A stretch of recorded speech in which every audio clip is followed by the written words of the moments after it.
Salam, selamat pagi keluarga damai yang terkasih. Bersyukur kita bisa berjumpa lagi dalam renungan sama pagi hari ini. Sebelum merenungkan firman Tuhan, mari kita berdoa. Tuhan, mampukan kami untuk mengerti sebagian dari firman-Mu. Datanglah Roh Kudus-Mu agar kami mampu membuka hati dan pikiran kami, serta menguatkan optimisme kami. Biarlah hanya Engkau sendiri yang dimuliakan. Amin. Keluarga damai yang terkasih, renungan pagi ini mengambil tema masih ada kursi kosong di gereja. Ayat yang menjadi dasar renungan kita adalah dari Markus 11 ayat 23. Dan saya harapkan saudara-saudara semua membaca secara lengkap Markus 11 ayat 11 sampai 14 dan 20 sampai 24. Keluarga damai yang terkasih, 2 minggu yang lalu saya ikut ibadah on-site atau langsung datang ke gereja secara fisik. Setelah sekian lama ikut kebaktian secara online, saya kembali bisa menghayati dan menikmati situasi kebaktian. Memang beda antara kebaktian online dan langsung datang ke gereja. Sayangnya, dengan kapasitas 60 jemaat, belum semua bangku yang disiapkan terisi oleh jemaat. Masih ada yang kosong. Dalam hati saya bertanya, apakah ke depan gereja akan banyak kursi kosong karena jemaat sudah terbiasa dengan kebaktian online? Mampukah gereja menarik jemaat kembali untuk datang dan berkebaktian secara on-site? Jujur, pertanyaan ini dilandasi sikap ragu. Ini adalah sikap manusiawi saya, keraguan. Manusia boleh ragu, tapi apakah Tuhan juga ragu? Ketika meninggalkan kota Betania dan merasa lapar, Tuhan Yesus mendapati pohon ara yang tidak berbuah, dan akhirnya Tuhan Yesus mengecamnya atau mengutuknya. Beberapa waktu kemudian, saat Tuhan Yesus dan murid-muridnya melewati pohon ara tersebut, ternyata pohon ara menjadi kering. Para murid kaget karena kutukan Tuhan Yesus membuat pohon ara kering. Kok bisa ya?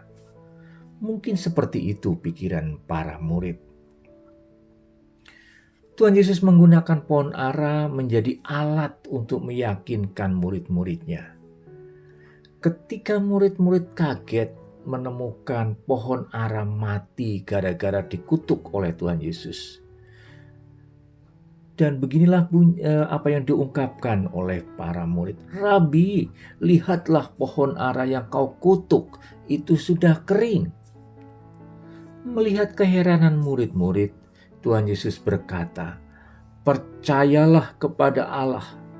Aku berkata kepadamu, sesungguhnya barang siapa berkata kepada gunung ini, beranjaklah dan campaklah ke laut, asal tidak bimbang hatinya, tetapi percaya bahwa apa yang dikatakannya itu akan terjadi, maka hal itu akan terjadi baginya. Keluarga damai yang terkasih, seperti yang saya katakan, keraguan dan bimbang adalah sifat manusia. Tidak salah kita bimbang dan ragu. Ketika melihat kursi kosong gereja, secara manusiawi saya berpikir, apa jadinya kalau kursi gereja tetap kosong? Jangan-jangan jemaat terlanjur menikmati kebaktian secara online.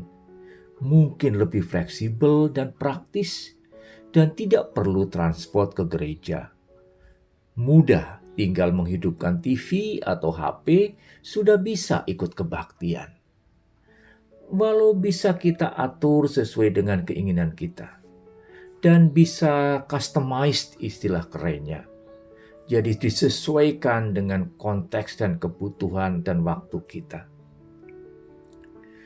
Namun saya percaya bahwa kebaktian online tidak bisa sama dengan situasi kebaktian onsite.